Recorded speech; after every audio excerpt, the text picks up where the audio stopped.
do have a speech because you gave me a microphone. And if you give me a microphone, I'm going to talk.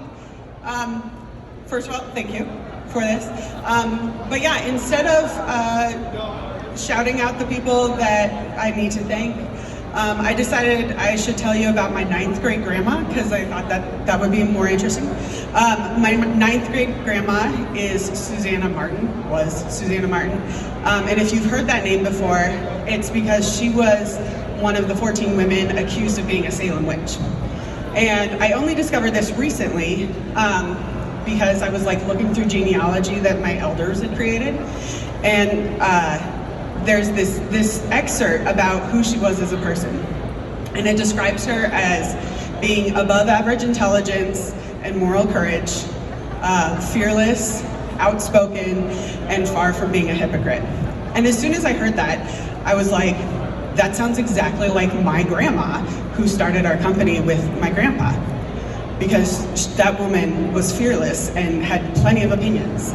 But then I thought about it, and it sounded like my mother, who took over the company and was this strong, independent woman. She was a single mom of 3, and I watched her stand in front of people telling her how to run her business, how to run her life, and she was fearless, and she stood her ground always. But then the more I thought about it, it was like, I know a lot of women that I would describe that way, a lot.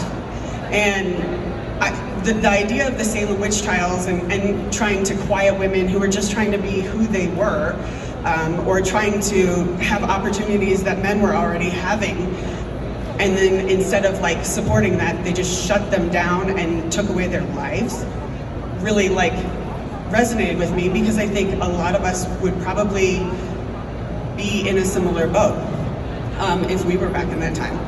And so when I'm standing up here, I think about all of that, and I think, man, I would rather be a woman that wants to, do my part in this corner of the world to shatter glass ceilings instead of burning witches. And it's mostly because there's this little girl, who's 5 years old, and I call her mine.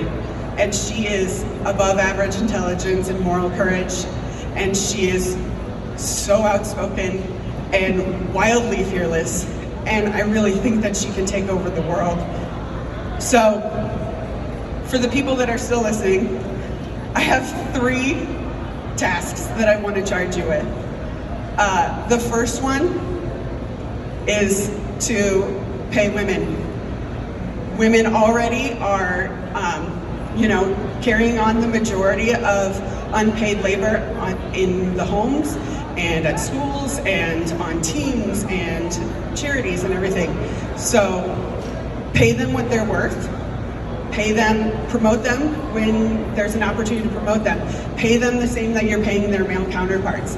If you're asking for them to do free work, pay them because you obviously consider the work valuable. Number 2, and this is not just coming from a woman perspective, but from a business owner perspective, hire moms. I have never seen an employee get outperformed so fast as when I brought in moms. They can work from 9 to 2 and get as much done. They move faster, they can multitask, they can work in chaos. They are brilliant employees. Hire moms. And the third one is put women, especially women of color, who regularly feel like they're at the bottom of the totem pole, even if they've had decades of experience. Put women on your podcasts and on your conferences and in your speeches and elevate them as experts. If you see that the whole conference looks a lot, all the speakers look like you, do something to change it. Because if you're wondering why there's a Women in Screen Printing Award, or why there is a Women in Print Alliance, or why there is a Print Girl Mafia, who I love, it's because if you don't give us a seat at the table, we will build a table for ourselves. And we already know that we are above average intelligence and moral courage. We are outspoken, clearly. We are fearless. and we are far from being a hypocrite. Thank you. Woo! Wait, picture. I gotta make it famous.